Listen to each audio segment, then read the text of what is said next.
باوکو دایکی وا هەیە تەنها فێری لەعنەت بووە، ئەگەر لەعنەتت لێ بێت لە ناوچیت، خوا غەزەبت لێ بگرێ، خێر و خۆشی لە خۆت نەبینیت، خوا توش بەڵایەکت بکات، ئێمە خراپترین دایک و باوک. تۆ چۆن دوعا لە مناڵەکەت دەکەیت؟ ئینسانی ڕاست چاک باوکو دایکی ساڵح دائما دوعای خێر بۆ مناڵی دەکەن ئەگەر مناڵیشی خراپ بێت.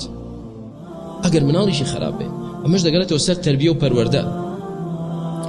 لەوانەیە هەنێکتان ئەوانەی چوون بۆ حەج و عومرە دیقەتتان دابێتی حتا جوندیەکان ئەوانەی کە لە مەکە لە مەدینەن ئیزدیحام دەبێ، خەڵکێکی حاجی عومرەچی شتێک دەکەن کە بەکەڵک نایە، قسەی ئەو عەسکەرانە چییە؟ الله يهديك، الله يهديك يا حاج، الله يرضى عنك، الله يغفر لك.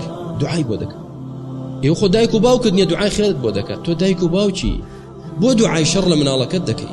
ئەی نازانی پێغەمبەری خوا عەلەیهی سەڵاتو وسەلام فەرمووی لا تدعوا على أنفسكم ولا على أولادكم لعلها توافق ساعة فيستجاب لكم.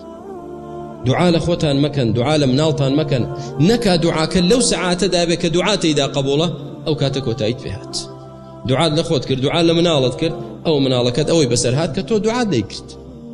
بويا منالكت هر چند لدستي بيزار في براي بريزم، خشتي بريزم، هر دعاء خيري وك، خوا هدايت دا، رولا خوا يوري هدايت دا، خوا صالحتك، خوا شاكتك، خوا أخيرت خيرك.